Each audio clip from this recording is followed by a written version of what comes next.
In the war, when you meet the unbelievers, you smite at their neck. I am asking you a question. If a robber enters your house, what will you do? Will you give him a cup of tea? No, but he's not talking about. I'm asking you, will you a cup of tea? Suppose the robber comes, tries and rapes your mother, what will you do? I'll fight him. Why? Yeah, Aren't you a man of peace? talking about that. If a robber comes and wants to rape your mother, what will you do? I'll fight him. Then my other question is. No. Because I've seen something happen last year in a university in Sokoto or a polytechnic where a Christian lady was killed as she blasphemed against Muhammad. I can't hear you. That a Christian lady was killed as she blasphemed against Muhammad. Yes, so what's her name? Wazum to Mishak. So my questions go like this. It has been preached severally that Islam is a religion of peace. Then in the Quran, I found out in Surah 47 verse 4, and I quote, 47 verse 4. What does it say? when you encounter those who disbelieve, strike at their neck. Then when you have rooted them, bind them firmly. Then either release them by grace or by ransom, until war lay down in burdens. Had God willed, he could have defeated them himself, but he thus tests some of you by means of others. As for those who are killed in the way of God, he will not let their deed go to waste. So if Islam is a religion of peace, then why will God now ask you to kill a fellow person that because he doesn't believe your religion? Very good question. Brother is quoting the verse of Surah Muhammad chapter 47 verse number 4, but out of context. You know, out of context? Out of context. He is quoting, therefore when he meet the unbelievers in fight, he forgot the word in fight, smite at the neck at length. If you read the earlier verses, it's talking about a war with the unbelievers. And verse number 4 says, in the war, when you meet the unbelievers, you smite at the neck. I am asking you a question. If a robber enters your house, what will you do? Will you give him a cup of tea? No, but he's not talking about. I'm asking you, will you a cup of tea? Suppose the robber comes, tries and rapes your mother, what will you do? I'll fight him. Why? But, yeah, Aren't you a man of he's not peace? talking about that. If a robber comes and wants to rape your mother, what will you do?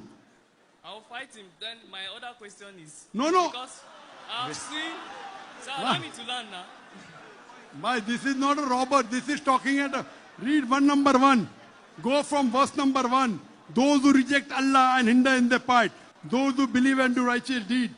This because of them reject then they come to war. The enemies of Allah, when they come to war, don't get scared.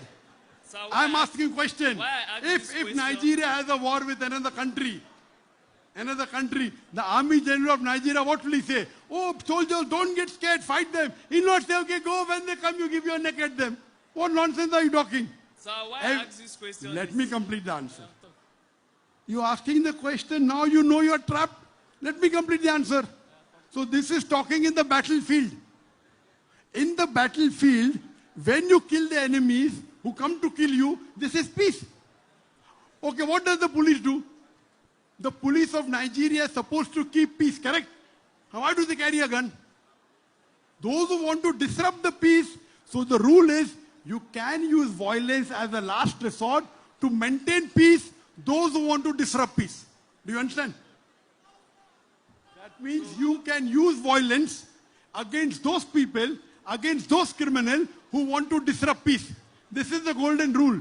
That's the reason every country has a police, has an army. Just because Nigeria has a police force, that doesn't Nigeria doesn't want peace. It wants peace, therefore it has police. So same way God is telling in the Quran, when the enemies come to attack you in the battlefield, don't get scared. You strike at the neck. So what is wrong with it? It doesn't mean because you have to follow the Quran as a whole. Verse number Surah Maida chapter 5 verse 32 says, if anyone kills any other human being, whether Muslim or non-Muslim, unless it be for murder or for spreading corruption in the land, he has killed the whole of humanity. That's the part of the Quran. 2 verses cannot contradict. That means these people are spreading corruption in the land. Do you understand? So if you are spreading corruption in the land, that time you can kill them. Do you understand? But killing any innocent human being is like killing the whole of humanity. Is there any verse in the Bible which says, if you kill one innocent human being, you have killed the whole of humanity. Is there any verse in the Bible? So which is better for peace, Quran or the Bible? Peace. Which is better? Peace. Quran. The Quran says, if you save any human being, innocent human being, whether Muslim or non-Muslim, it is as though you have saved the whole of humanity. Is there any such verse in the Bible? So which is better? Peace. At the same time, in the battlefield, when the enemies come and disrupt peace, fight them, kill them, no problem. But, Do you understand? Let me say something. Why I ask this question is Have that- you understood the answer? Yes, I have understood. Now do you understand that Quran is talking about peace? Okay, sir. Why I ask these questions? Because last year, No, why you asked, I don't want to know. You asked a question, I don't want to know why you asked. You got the answer, khalas, matter is over. I want to give you a reference to the question. Why Sorry? it came up. I want to give you a reference. You already gave the reference, I already gave the answer. Something happened last year in a university in Sokoto or a polytechnic where a Christian lady was killed that she blasphemed against Muhammad. I can't hear you. That a Christian lady was killed that she blasphemed against Muhammad. Ah, yes, so? You get? So, and I observed that when a Christian and a Muslim are interacting religious discussion and the Muslim gets provoked, you kill you that you blaspheme. The brother asked the question, there was a Christian lady who did blasphemy. So the rule of the Quran is Surah Maida, chapter number 5, verse number 33. Anyone who wages the war against Allah or His Rasul, you either execute them, or you chop off the opposite hands or live, or crucify them, or exile them. There are 4 options.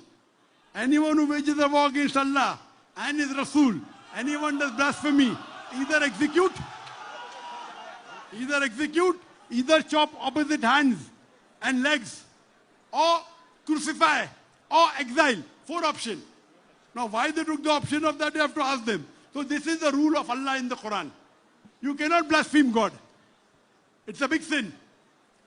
So this is the rule, this is for peace. Because if you don't do that, that lady will do more corruption, the full world will be unpeaceful. Hope that answers the question. Thank you. Doctor, you can take your seat. Thank you very much. Thank you very much.